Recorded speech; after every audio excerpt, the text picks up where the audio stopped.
Tú has sido un actor clave en el desarrollo de este decreto. ¿Cómo te sientes con que por fin se haya publicado una norma que tanto ha dado que hablar?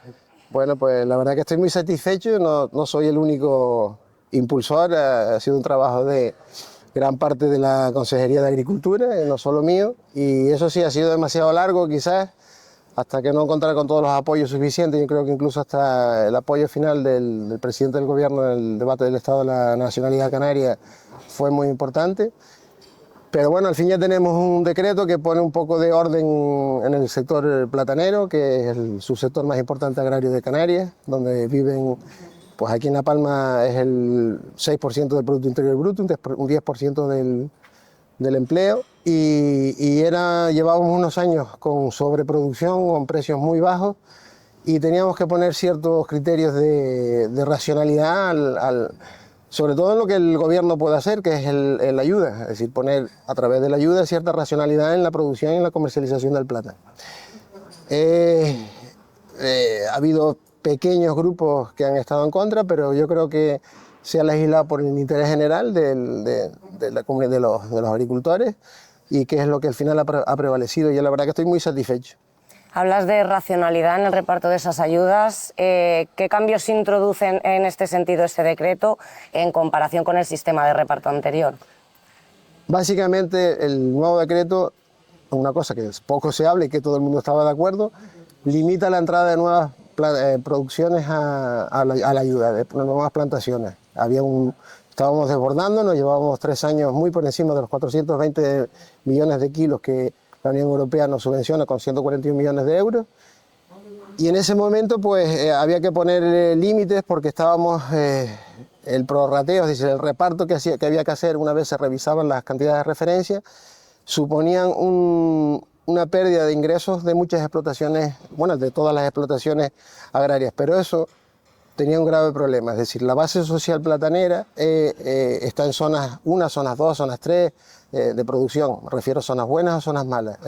Te pongo un ejemplo, Los Sauces, Tijarafe, son zonas donde no alcanzan unas grandes producciones, pero que sí dependen de esa subvención para poder sobrevivir. De hecho, son las fincas que enseñamos a la Unión Europea cuando queremos transmitir que necesitamos el POSEI y que incluso pedimos más, ¿no? Entonces era una contradicción poner en peligro esas explotaciones a cambio de que gran parte de la subvención se la llevaran zonas de mucha producción, y que implicaba un concepto erróneo de lo que es la ayuda POSEI. La ayuda POSEI Europa la da para mantener esa base social, para fijar población en las zonas rurales, y sobre todo por una cuestión paisajística. Entonces no podemos contradecirnos. Entonces nosotros lo que hemos limitado es la cantidad máxima de subvención por hectárea, que era el único cultivo del POSEI en Canarias que no lo tenía, la medida 2, la medida del plátano. Y con eso hemos limitado básicamente también ese reparto, y hemos limitado que no se incorporen nuevas producciones al plátano. Para mí tiene 2 efectos colaterales muy buenos el efecto. Es decir, el primer efecto colateral es que la gente deja de pensar en subvención en kilos, porque lo traduce mucho, y va a pensar en mercado. Cuando produzco para tener mi plátano en mercado en el mejor momento de precio. Yo creo que ese es el buen productor, el buen platanero, no el que saca muchos kilos de su finca, sino el que obtiene más ingresos con su producción. Entonces para mí eso es un efecto muy bueno. Y después hay otro efecto secundario que facilita a la administración, en este caso a la consejería, el control de ciertos listillos, vamos a decirlo de alguna manera, ciertos fraudes que hay en el sector. Entonces, al limitar la cantidad de que puedes recibir por hectárea, pues ya no van a aparecer producciones por hectárea, que son pocas, pero las hay, con unos rendimientos agronómicos que no son justificables. Más allá de limitar esa producción, ¿incluye este decreto otros mecanismos de control contra fraudes de tipo, como me estabas comentando, inflar la producción para recibir más ayudas, subvenciones, o solamente con esta limitación ya de alguna manera se regula? Ya la limitación implica una regulación. Después, evidentemente, la inspección que tiene que seguir haciendo la consejería o los inspectores de la consejería es importante, porque es un tema importante que la trazabilidad, es decir, que el origen del producto sea la parcela que está diciendo el agricultor, eso es importante y hay que hacer grandes avances. Hay que hacer grandes avances también porque es un avance el decreto, un gran avance, pero bueno, hay otras cosas. Hay un decreto del 18, el decreto 48, cuando se regulan las organizaciones productoras de plátano, donde habla de la planificación. Eso nunca se ha llevado a cabo. Entonces un poco la idea que teníamos en la consejería era, pues básicamente, el nuevo decreto que pone cierto, resetea y pone ciertas reglas más claras y más transparentes en el reparto de la ayuda, el tema de la planificación de la producción para tener más estable el mercado durante todo el año y el precio más estable, es decir, no es bueno los precios tan malos que hemos tenido en el 2023 o en el 2022 y parte del 2024, pero tampoco es bueno estos precios que tenemos ahora. Esto es un disparate, es decir, no podemos tener producciones de 12 millones de kilos semanales frente a 4 millones que estamos llegando ahora mismo y con unos precios que el consumidor peninsular está rechazando y nos puede quitar cuota de mercado en la península, que más o menos la cuota banana, plátano, estamos al 50%. Entonces eso hay que mantenerlo. ¿Y cómo se mantiene? Con un precio estable y un precio estable y una cantidad estable de producción durante todo el año, para que todos los agricultores reciban más o menos la misma cantidad, es decir, no haya gente que se beneficie ahora de unos precios muy buenos y gente que paga unos precios muy malos, ruinosos, en otras épocas del año. Y contamos con un productazo, ¿no? Es decir, es increíble que los peninsulares, bueno, ustedes, tú eres de origen peninsular, sigan comprando plátano de Canarias, ¿no? Es decir, tenemos un producto que además es reconocido, el producto agrario con marca más reconocida de España, que se produce en España, es decir, en el mercado el plátano de Canarias es súper reconocido y ese es nuestro gran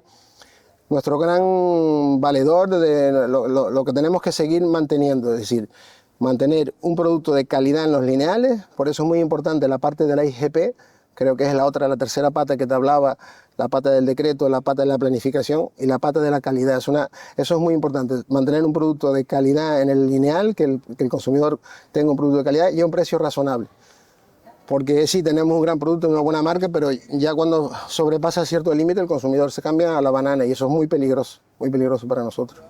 Este decreto se ha publicado sin cambios sustanciales respecto a la proposición no de ley que se aprobó por unanimidad de todos los grupos parlamentarios con apoyo de las organizaciones profesionales agrarias del archipiélago y, como hablabas, ese límite de 68.500 kilos ha sido una de las cuestiones más debatidas.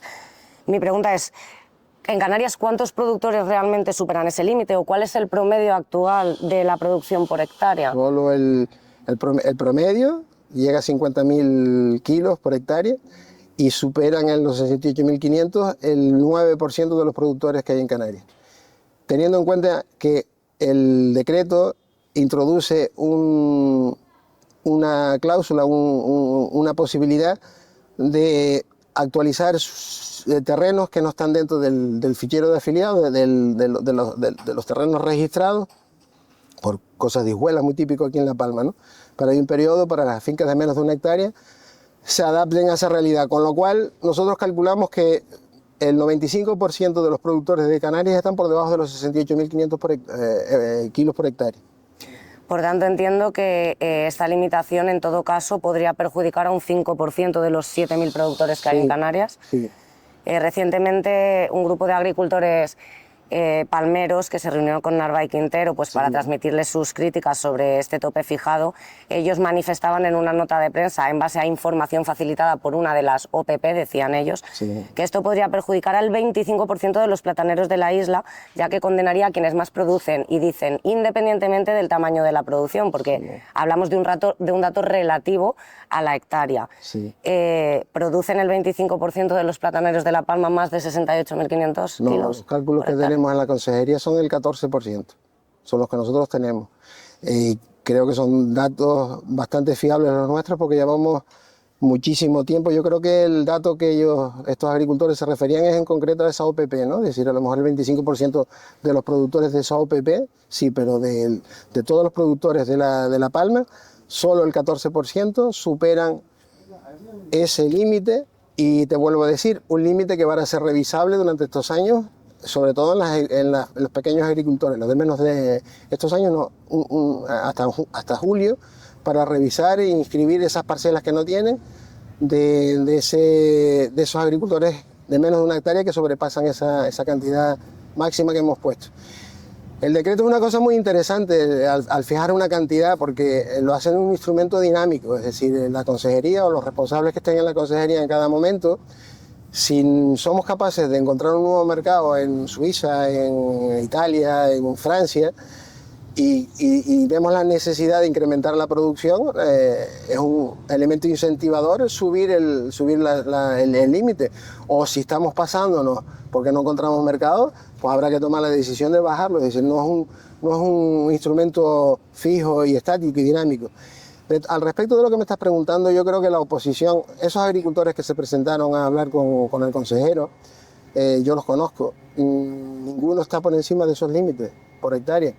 Y me extrañó. Yo creo que básicamente lo que ha generado esos movimientos de protesta son otros intereses que ellos no representan, que están detrás y que sí tienen peso político y presión, y que realmente lo que ellos están en contra es en poner el decreto en la limitación de incorporar nuevas plantaciones.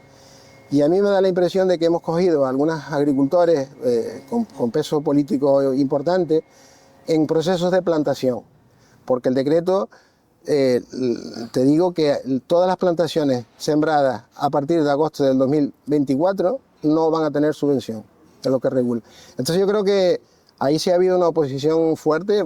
Evidentemente tocamos los intereses de estas personas, ¿no? Y lo entiendo, pero bueno, cuando estás legislando tienes que legislar por el interés general. Si hay un pequeño grupo de personas, muy pequeño, minoritario, que pueden afectar o tú crees que perjudican al resto, pues está claro que si eres un buen político tienes que tomar decisiones que beneficien al interés general.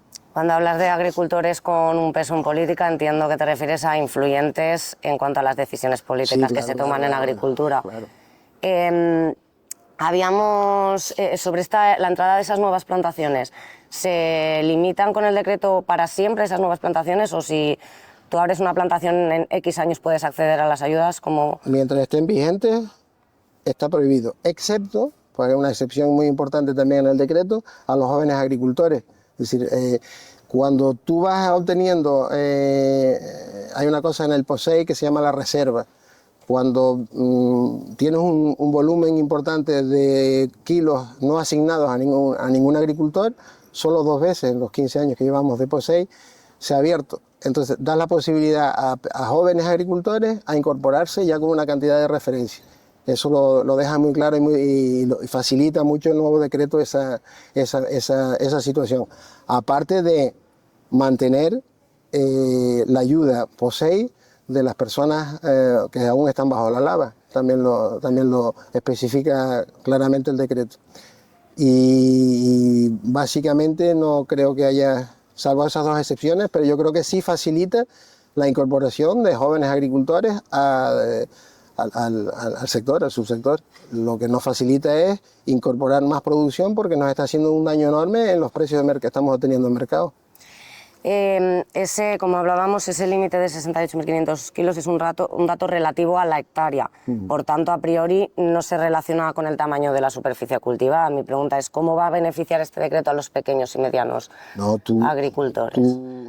Si tú produces 40.000 kilos, tienes 1 hectárea o menos de 1 hectárea, pero haces el cálculo y son 40.000 kilos, a ti te van a pagar por los 40.000 kilos. Si produces 68.500 en esa hectárea, por 68.500. Si produces 70.000, tú puedes seguir produciendo 70.000, lo que hay 500 kilos que no van a no, poco más. Si son 69.000 kilos, hay 500 kilos que no vas a obtener ayuda por ello. ¿En qué facilita? Básicamente lo que te comentaba al principio, en el prorrateo. Es decir, nosotros en las últimas revisiones que hemos hecho del POSEI han supuesto, desde hace 15 años que estábamos cobrando por ayudas por kilo de plátano comercializado unos 38 euros por kilo. En la última revisión, la que va a venir ahora, vamos a cobrar 29 euros por kilo. Perdón, porque estamos por encima de las 420.000 toneladas, y esa cantidad, al repartirla, hay que hacer un prorrateo para quedarnos en esas 420.000. Entonces eso ha supuesto un 5% más o menos de decremento de la ayuda por kilo que se permitía, que afectan linealmente a todo el mundo. Y vuelvo a repetir, de la viabilidad de las pequeñas es donde realmente afecta mucho. Si no llega a estar el decreto y volvemos a hacer otra revisión, en la próxima revisión nosotros calculábamos que estábamos en torno al 9 al 10% de prorrateo, es decir, de pérdida de por kilo a los agricultores. Por eso pone en peligro a este tipo de cosas. Las zonas buenas, las primeras zonas, frente a otras zonas que no tienen la opción sino de producir en época, las zonas buenas que tienen un clima mejor y unas posibilidades mejor, desincentiva la producción de kilos e incentiva la producción en épocas en donde el mercado está muy bien. Un poco lo que nosotros estamos intentando buscar o creemos que es la lectura correcta que tienen que sacar los agricultores, es que yo creo que es bueno para todos, es bueno incluso para esas zonas, porque te libera y te permite poner producción que en otros sitios no pueden poner en momentos en los que el mercado la demanda. ¿Cómo resumirías la situación de los agricultores plataneros canarios en los últimos años? Pues muy difícil, muy complicada. Llevamos 2 años muy complicados. Hay explotaciones plataneras en que llevan 2 años de pérdida, es decir, no han cubrido costes, sobre todo porque han cogido los precios muy malos. Salvo estos 4 últimos meses, 5 últimos meses, donde es un disparate, te vuelvo a repetir, no podemos apostar a permitir esos precios, que por cierto, si te fijas, estamos hablando de precios en torno a 4,5 euros, 5 euros. Yo vi una foto que me mandó un amigo que estaba en Cantabria, en Eroski, 5 euros, un kilo de plátano. Y después al agricultor, yo me imagino que esa semana llegará en torno a unos 70, ¿no? En la cadena se queda mucho dinero también. Es decir, eso también hay que revisarlo. Yo soy partidario, que no sé si me dará tiempo de hacer todas estas cosas, yo soy partidario de acuerdos con la distribución. Yo creo que tenemos que llegar a acuerdos de precio y de cantidades durante todo el año para conseguir esa estabilidad que te decía, que es fundamental para el sector. Estos últimos años el sector lo ha pasado mal, muy mal. Es decir, el 2023 fue horroroso, pero horroroso, no cubrimos costes de ninguna manera. Y ahora pues el 2025 se ha recuperado, 2024 fue en términos generales muy malo también.